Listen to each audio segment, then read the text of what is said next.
Je vous souhaite très bonne et heureuse année 2025, à travers vous donc à tout le personnel travaillant à l'institution présidente du Faso. Je souhaite que 2025 soit une année pleine de santé pour vous, votre famille et vos proches, pour que vous puissiez donner le maximum de vous-même dans le travail pour le bonheur de notre peuple. Que 2025 soit une année où vous verrez tous vos projets donc couronnés de succès, de prospérité et surtout que tout au long de l'année, que Dieu guide donc notre action, nous protège et veille sur nous. Je souhaite aussi rappeler à tout un chacun que la lutte contre l'impérialisme doit être donc intégrée dans nos gènes maintenant. Ça doit être une lutte qui se mène de façon implacable et tous les jours. Parce que beaucoup de gens n'ont pas compris ce que c'est que cette lutte jusque-là. Nos vaillantes forces combattantes sont sur le terrain. Ils mènent le combat contre les valets manipulés, ces criminels qui écument nos campagnes tous les jours et tiennent bon pour amener la paix dans notre cher Faso. Autant ils le font, nos masses populaires laborieuses, que sont les agriculteurs, les éleveurs, se battent aussi également pour qu'on puisse atteindre l'autosuffisance alimentaire à travers donc l'accompagnement de tous les techniciens du ministère de l'Agriculture. C'est très important. Et autant qu'eux aussi se battent dans l'administration, nous devrons nous battre pour changer de mentalité. Cette décolonisation mentale, c'est la partie la plus difficile. Et c'est pour ça que nous tenons à vous rappeler constamment qu'il faut changer de mentalité, revenir à nos sources et nous battre. Et c'est ça aussi le combat contre l'impérialisme. Toutes les occasions nous sont offertes pour pouvoir comprendre l'impérialisme, ses manifestations. Quand je prends dernièrement les propos d'Emmanuel Macron sur l'Afrique, eh bien, tout Africain conscient devrait donc comprendre très vite tout ce qu'il a pu nous dire et qu'est-ce que ça signifie. Le général Tiani a dit il n'y a pas longtemps du changement donc de tactique ou de stratégie des forces françaises en Afrique, et je pense qu'il est venu le confirmer. Il s'agit de dissoudre et de garder un dispositif socle.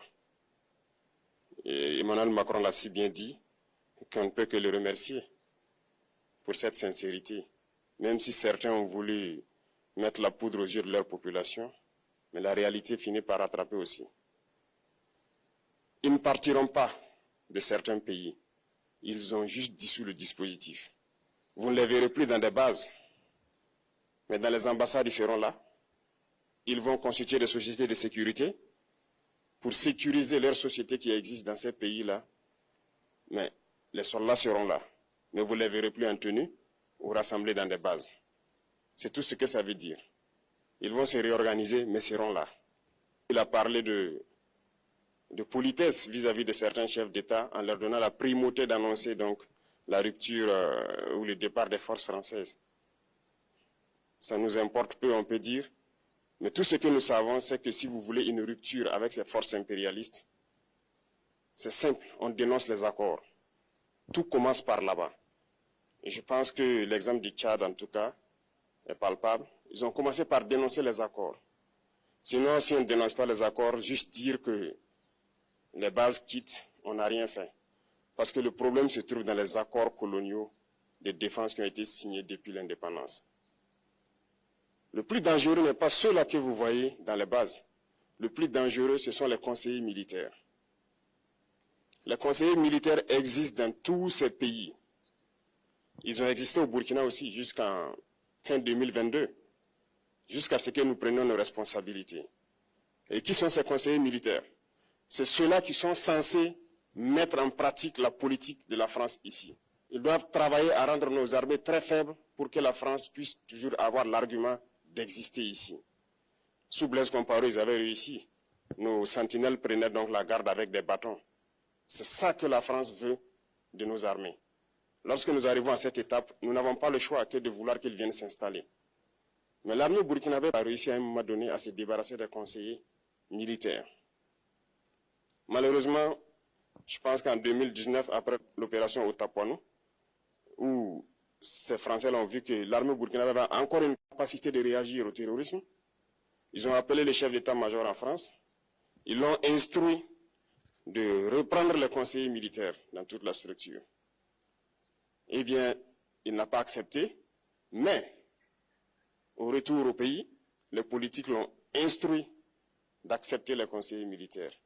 Et c'est là que les conseillers militaires sont revenus dans l'armée burkinabé en 2019.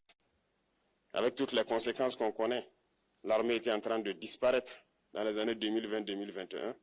Et d'ailleurs, c'est le moment où beaucoup de militaires ont dû déserter parce qu'il n'y avait plus d'espoir. On était en train de s'effondrer. Voilà un peu comment ils travaillent. À l'état-major général des armées, dans tous les états-majors d'armée, dans les écoles, c'est eux qui sont censés dicter la politique de notre armée. C'est eux qui nous disent combien recruter, quand recruter et qu'est-ce qu'il faut en faire. Ils sont dans les écoles pour nous dire comment il faut les former et ainsi de suite. Tant que ces conseillers militaires sont là, vous n'êtes pas indépendant. Votre armée aura juste l'apparence d'une armée qui sera là en train de faire des parades, du cirque. Mais lorsque viendra la guerre, vous vous rendrez compte que la parade, c'est une chose, mais la guerre, c'est une autre chose. Il faut rompre les accords. C'est la seule façon d'avoir une armée indépendante et se construire, être fort. Mais beaucoup de gens ne le comprennent pas peut-être. Et même avec ces accords, la France choisit dans nos États des élèves officiers pour aller les former. C'est à travers ces mêmes accords. Mais en réalité, ces officiers qui partent se former pour la plupart, pour la France, ils viennent pour servir l'État français dans leur pays. Ils ne viennent pas pour servir nos pays. Ils les forment pour qu'ils viennent servir les intérêts de l'État français. J'en veux pour preuve. Lorsque nous nous sommes révoltés, beaucoup d'officiers au Burkina qui ont été formés en France ont été immédiatement contactés pour leur dire que c'est le moment de se mettre en action parce que vous avez été formés pour ça, pour servir les intérêts de la France. La plupart de ces officiers nous ont rendu compte, nous avons pris acte et nous continuons de suivre. Lorsque un officier formé en France arrive dans son pays et par malheur meurt soit par accident ou bien sur le champ de bataille, en France, il y a une nuit d'hommage aux morts dans l'armée, comme partout ailleurs. À la nuit d'hommage aux morts, on cite le nom de l'officier en question et on dit « mort pour la France ». Il ne le forme pas pour servir son pays, il le forme pour servir leur État. Et dans beaucoup d'États africains, il y en a plein de ces officiers. Combien sont patriotes, Dieu le sait.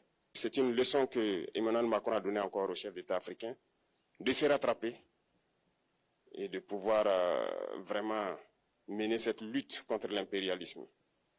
Mais en plus de ça, il a aussi insulté tous les Africains dans ses propos. Il y a une partie qui a retenu mon attention, là où il parlait d'ingratitude, et que l'ingratitude est une maladie non transmissible aux humains. Lui, il est humain, notre ingratitude n'est pas transmissible à lui. Voilà comment ce monsieur voit l'Afrique, voit les Africains. Nous ne sommes pas des humains à ses yeux. Peut-être que c'est lui qui n'est pas humain, il ne se met pas dans la classe des humains. Mais s'il y a bien un ingrat, c'est bien lui.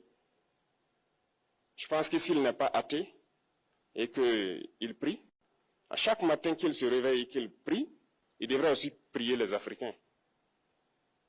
Parce que c'est grâce à nos ancêtres qu'il existe aujourd'hui une France. Il devra nous prier. À ses yeux, nous ne devons pas être des humains, nous sommes plus que des humains. Ce sont des messages très forts qu'il passe. Moi, je pleure le peuple français. Mais quand même, il est bien pour l'Afrique. Il est un mal nécessaire pour nous. Ceux qui veulent se réveiller, se réveillent. Ceux qui ne veulent pas se réveiller, comme on le dit, on ne peut pas réveiller quelqu'un qui ne dort pas. Les Africains doivent se réveiller. Nous devons travailler à être indépendants, à faire au moins ce que nos peuples connaissent le bonheur. Et la lutte contre l'impérialisme, c'est ça. Il faut décoloniser les mentalités, prendre en compte toutes ces données-là, parce que le monde nous donne tellement d'exemples à voir. Pour eux, il n'y a pas de morale.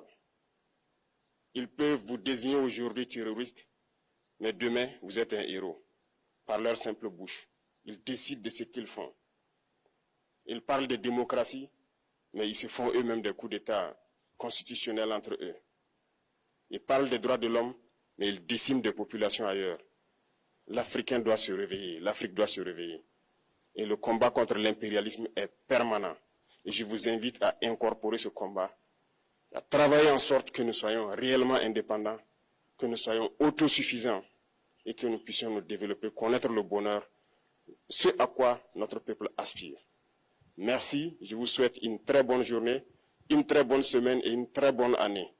Et que, à la fin de cette année 2025, en faisant la rétrospective, nous devrons nous dire que nous avons apporté un grand plus à notre nation. Merci beaucoup à tous, que Dieu vous bénisse et que Dieu protège notre chère patrie. La patrie ou la mort, nous vaincrons.